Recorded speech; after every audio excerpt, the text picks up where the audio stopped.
The year was 1872, a cold, gray December morning. We are in the vast, unforgiving waters of the North Atlantic Ocean. A British ship named Dei Grazia was slowly making its way to its destination when a strange silhouette appeared on the horizon. Emerging from the heavy fog was a massive, two-masted sailing ship. Its name was the Mary Celeste. As the captain of the Dei Grazia examined the ship through his spyglass, he realized something was terribly wrong. The sails of the Mary Celeste were strangely torn, flapping aimlessly in the wind. The ship was swaying, as if guided by an invisible hand. On the deck, there was not a single human soul to be seen. No cry for help, no sailor waving a hand. Just the deafening silence of the ocean. The captain sent a few of his men to the Mary Celeste in a small rowboat. When the sailors climbed the wooden hull and stepped onto the deck, the sight that greeted them would freeze their blood. The ship was abandoned. But how? Everything was in its exact place. When they went below deck, they saw that the crew's beds were still neatly made. The items on the captain's desk were left as if someone was going to return and use them any second. The ashes in the stove were still warm. The food and water supplies, enough to last for months, were completely full. It wasn't a pirate attack, because the cargo in the hold, thousands of dollars worth of goods, sat there untouched. Not a single barrel was missing. But then, what happened to the 10 people on board? How could a massive ship be left perfectly intact in the middle of the ocean, while its crew vanished into thin air?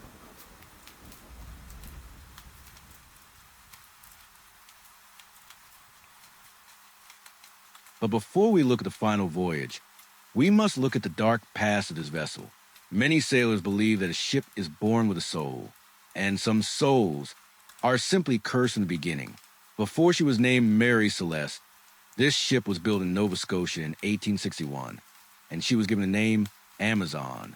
From the very first day she touched the water, a dark shadow followed her. Her very first captain suddenly fell ill and died within days of taking command. On her maiden voyage, she collided with fishing equipment, heavily damaging her hull. A few years later, she crashed into another ship in the English Channel, sinking the other vessel entirely. The sailors began to whisper. They said the wood of the ship was tainted. They said the ocean did not want her. To wash away the bad luck, her owners sold her, repaired her, and completely changed her name. They painted over the name Amazon and wrote Mary Celeste in bright new letters. But true sailors know you can change the name of a ship, but you can never change its fate. The curse was still asleep in the wooden planks, just waiting for the right moment to wake up.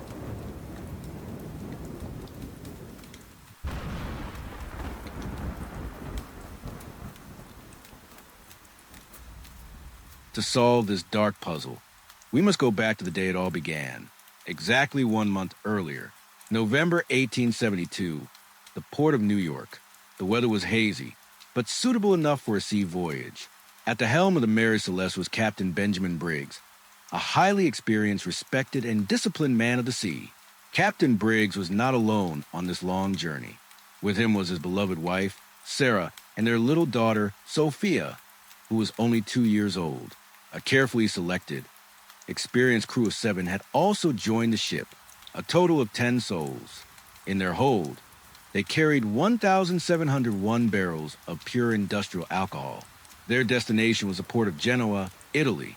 Everything seemed ordinary. Everything seemed like a routine merchant voyage. They untied the ropes and sailed from the safe waters of New York port into the unknown of the Atlantic. According to the ship's logbook, the first few weeks passed normally. The winds grew fierce. The waves grew larger. But for a sturdy ship like the Mary Celeste, these were ordinary obstacles. Captain Briggs made his final entry in his logbook on the morning of November 24th.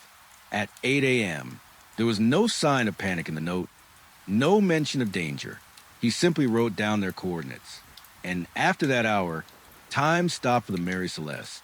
During the 10 days that passed between the moment that pen lifted from the paper and the moment the ship was found drifting, exactly what happened in the middle of that ocean remains a mystery to this day. As the crew of the Dei Grazia inspected the ship, they noticed some chilling missing details. The ship's compass was broken. The navigation instruments were nowhere to be found. And most importantly, the ship's only lifeboat was missing.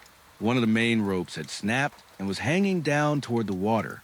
These clues gave birth to history's greatest conspiracy theories. Some said the crew mutinied, throwing the captain and his family overboard before escaping. But with their belongings and the valuable cargo still there, this made no sense. Some whispered in dark taverns that a giant sea monster, a kraken, had attacked the ship and plucked everyone from the deck. But the truth might have a much more terrifying and tragic explanation.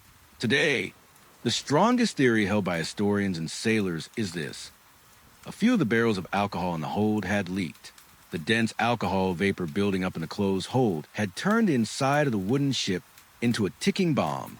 When the ship jolted, the toxic gas suddenly rising from beneath the hatch threw Captain Briggs into a panic. The captain thought the ship was going to turn into a massive fireball at any second. In a split-second decision to save his family and crew, he ordered everyone into the small lifeboat. They tied the lifeboat to the Mary Celeste with a thick rope. Their plan was to wait. If the ship didn't explode and the gas cleared, they would return. But the Atlantic Ocean does not care about human plans. Suddenly, a fierce gust of wind filled the massive sails of the Mary Celeste. The ship surged forward. That thick rope tying the lifeboat to the ship stretched and stretched, and with a loud crack, it snapped. The 10 people in that small lifeboat, a mother, a father, a little baby, and 7 sailors, they watched in absolute despair as that massive, empty ship caught the wind and rapidly sailed away from them. In the middle of the waves, in the freezing cold, without a compass, without water or food, they were abandoned to the dark waters, while the Mary Celeste continued to drift for days, carrying nothing but its ghosts. Today, when you look out the dark waters of the ocean, you can almost still hear the sound of that snapping rope in the howling wind. Secrets swallowed by time and water continue to rest in the deep in an endless sleep. So close your eyes. Let yourself drift to the rhythm of the waves. Because history sometimes hides the deepest sleep inside its greatest mysteries.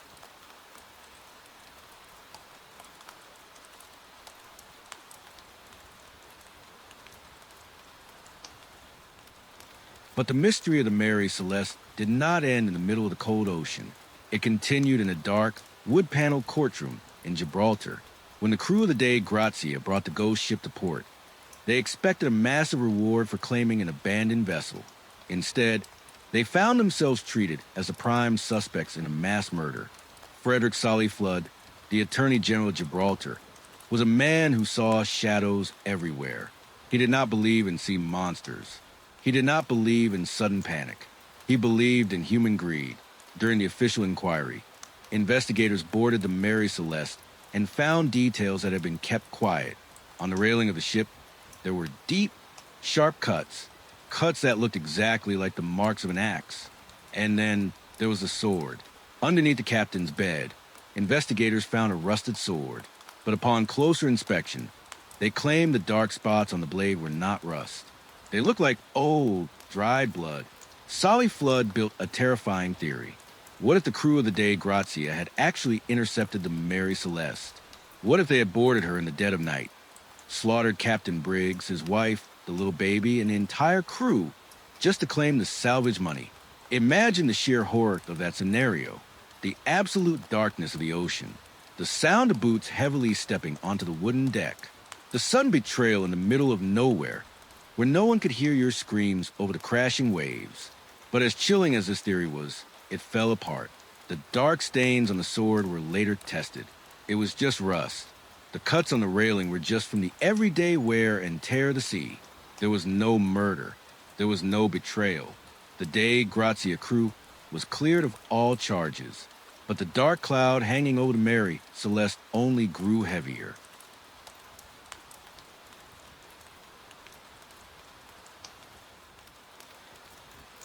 If it wasn't pirates, and it wasn't a mutiny, we must look into the darkest depths of the human mind.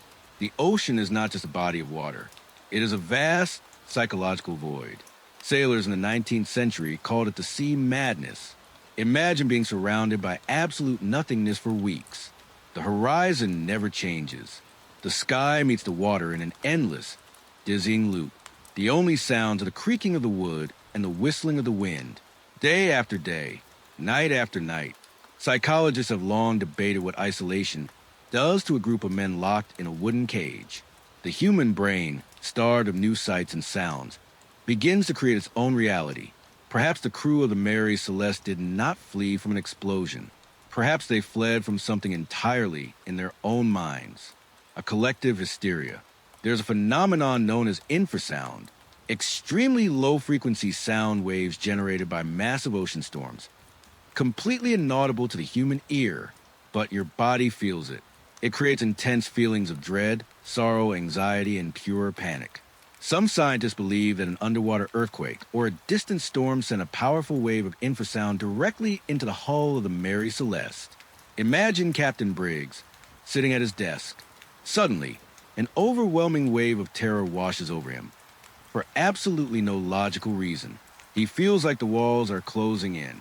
He looks at his crew and sees the exact same blind panic in their eyes. Driven completely mad by a silent frequency they cannot even hear, they all rush to the deck. They believe the ship is cursed. They believe the wood itself is screaming.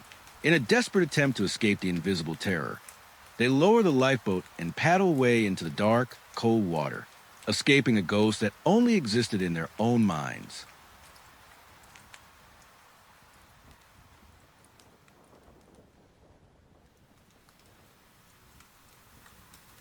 Whatever the truth may be, the final moment of those 10 souls will remain forever locked in the silent depths of the Atlantic.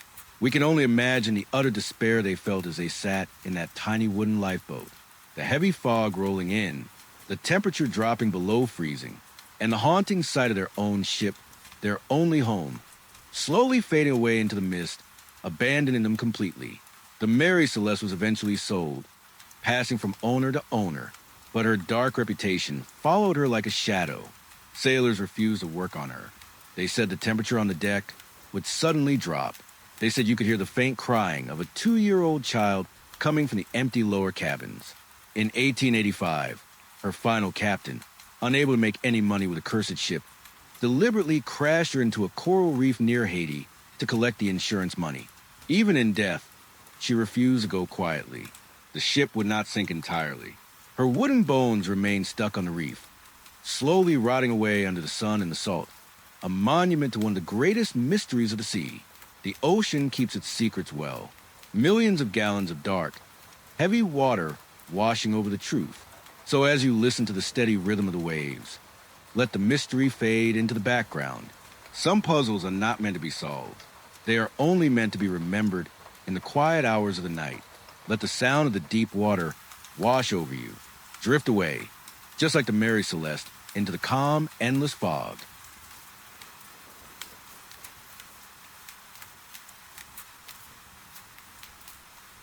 But to truly understand the fate of the Mary Celeste, you must forget about the people. You must forget about the captains, the sailors, and the cargo. You must focus your mind entirely on the ocean itself. The ocean does not know our names. It does not care about our ships, our maps, or our destinations. It is a vast, breathing entity of dark, cold water. Imagine the sheer scale of the North Atlantic. Millions upon millions of square miles of absolute emptiness. Think about the water beneath the hull of that ghost ship, just a few feet below the wooden planks. The light from the sun begins to fade. If you go down 100 feet, the water turns into a deep, heavy twilight. If you go down 1,000 feet, you enter a world of eternal, crushing darkness. There are mountains down there, taller than anything on dry land. There are valleys so deep that if you dropped a stone, it would fall for hours before hitting the soft, silent sand at the bottom. Above this infinite abyss, the Mary Celeste drifted like a tiny, insignificant speck of dust. Days turned into weeks. Weeks turned into months. Without a crew to steer her, the ship simply surrendered to the rhythm of the earth.